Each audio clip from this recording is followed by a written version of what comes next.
morning, my name is Rinda Blom. I'm the director of the Red Shoe Play Therapy Training Center in Bloemfontein, South Africa. This morning I'm going to make 2 short clips about how you can intervene in repetitive toxic post-traumatic play. So when we talk about post-traumatic play in children, it's play that traumatized children normally do. And it can be either dynamic or it can be stagnant. So the focus this morning is on when play is stagnant, what can you do? And I just want to demonstrate in my practice 2 possibilities of interventions that you can do to assist the child maybe to get a little bit more psychological distance from what they are playing out, and that sometimes can help them to get unstuck. Right, so here is the first one. So what I'm going to do, I'm first going now to pretend I'm the child, and then I'm going to go into the role of therapist and show how you can intervene in this play. So let's say, for example, the child plays out here in the sandbox that there is a huge fight going on between the good side and the bad side. So I'm just going to put in some men that can represent the good side and the bad side here. And that is a typical thing that I see a lot in post-traumatic play because in a sense, sometimes in like very, very conflicting divorce cases or so, children are very confused about who's right and who's wrong, and especially if parents keep on fighting through the children. So that is absolutely something that I see a lot, and can become something that's quite repetitive. So when we talk about repetitive post-traumatic play, we talk about play that repeats every week. In other words, for 5, 6, 7, 8 weeks, the play is exactly the same and there's no change in it. The child plays out the same story. Now, that doesn't mean that the play is stagnant. There's a lot of other things that we can look at too to determine if it is stagnant, but we don't want it to be re-traumatizing to the child. So if we feel that it has become stagnant or toxic and that the child's psyche cannot connect with the part inside that can change the story, then it would be that we can interfere. And there are more higher levels and more lower levels of interventions that we can do. So what I'm going to play out now is, let's say the child built out a good side and a bad side. And in this, let's say this is the good side, that's the bad side, and here at the bad side, maybe this is the king of the bad side, and he wants this princess captured. So here's another skeleton man and guns, and it also looks like if the bad side is stronger than the good side. Now they have more weapons and stuff, and let's say here's a few stones just for places to hide, and then also here at the bad side is a cage where if I can find the princess, she will be trapped in this cage. So now, alright, so what the child has played out now, the child might be verbal or not verbal. So if the child tells you, so then this happened, and then this happened, and then this happened, you will just reflect in terms of our non-directive play therapy principles. And if the child's not talking, you will just track what happened. So up to now, you would have said, so these are the good side, and these are the bad side, and you're putting this there, and you're putting a cage here. If a child is named it as a cage, and maybe the child said this is the king of the bad side, and they want to capture this princess. And maybe then the child played out that they've already shot a few of the good guys, and here they are lying, dying. Now, and the good guys could not shoot one of the bad guys. So let's say, this skeleton came and he went this side, and then he came here and he took the princess captured, and maybe he would say they gave a deadly poison to these men, and all of them died. And because of that, no one could help the princess, and she was crying, help, help, help, but no one could help. And then when she was at the side of the bad side, they threw her in the cage and they locked the door. And then they put there at the outside a very fierce lion that would prevent her from getting out. Okay, so maybe let's say more or less this is a story that the child plays out now for 6-7 weeks. Every week, good side, bad side. Every week the bad side is stronger. Every week they overrule the good side. There's skeletons. And every week the poor princess has no one to protect her and take care of her. So she's taken, captured, stayed in a golden cage, and there's a very scary character that makes sure that she cannot come out. Now, there are different ways of intervening in one. The one that I want to demonstrate now is when a child is at a certain stage. So let's say the child is here at the stage now. This is how the game ends. What you will do is a verbal narration of the whole story. So, and not an interpretation. So you would say to the child, okay, let me just make sure that I understood correct what happened here. And then you tell the story back to the child. So you would say, so at the beginning of this story, there was a good side and a bad side. And they were fighting. The good side had a princess and they were protecting the princess, and the bad side wanted to take the princess captured. So what happened is that there was a huge fight, and the good side, the bad side came closer and closer, and they killed some of the good side, and there was just skeletons left. And then there was this skeleton soldier that came in, and he poisoned all the good guys so that all of them died.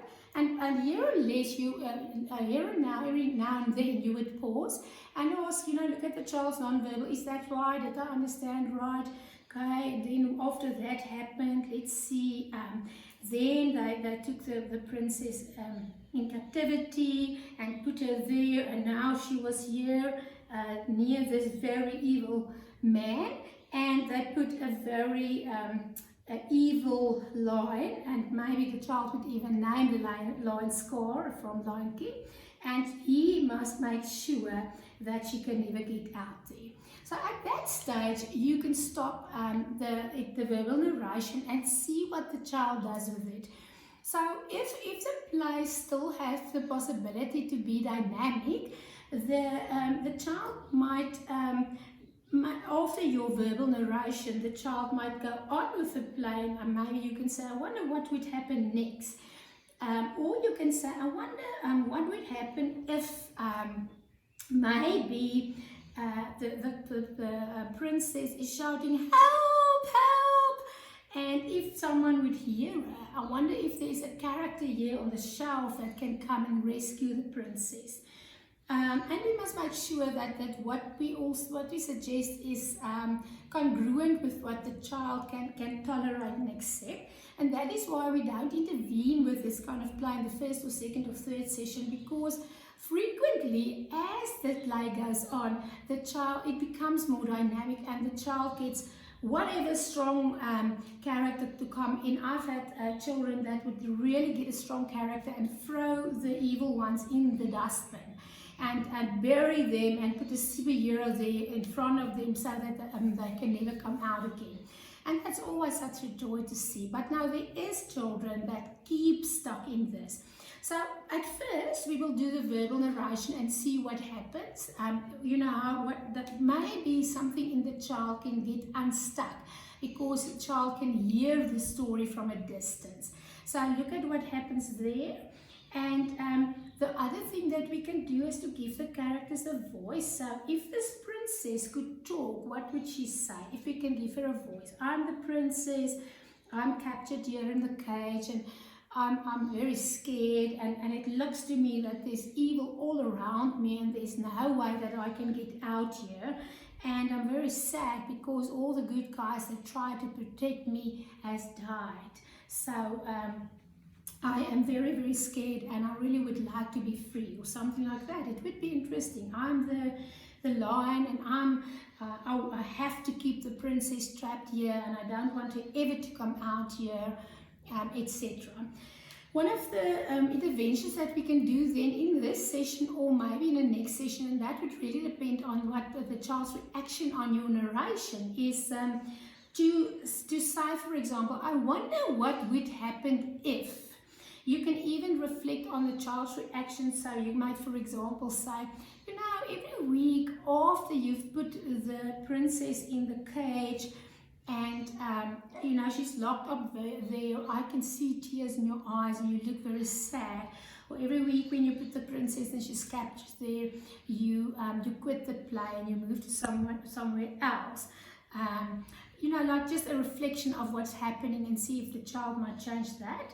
Then we can also say, if we want to be more high level, do a more high level intervention, we can say, I wonder what would happen if. I wonder what would happen if one night when both Scar and this evil guy fell asleep, and the princess started shouting from full out of, you know, like, help, help, help. Do you know that there's anyone here that might hear that she's shouting for help? Now there, what I've seen, and that will really determine on the child's, be determined by the child's ego strength, as well as the place where the child are in the process in terms of connecting with the self-healing archetype inside. So one option is that you can ask a child, maybe if you can look for anything here on the shelf that can help, and see if the child can move towards that, and then show what's happening. In other words, maybe there was a magic horse. I'm just going to do that now and show you. But you know, it's difficult to say what the child might do. But let's say, for example, and then one day when she was shouting, help, help me, please help me, a guy on a magic horse was coming around, and he heard this shout, and he looked there, and he saw a big lion that was asleep, and a very ugly black monster that was asleep, and he heard help, help, and he came closer very quietly on his horse, and what he found was the most beautiful princess that was captured in a cage.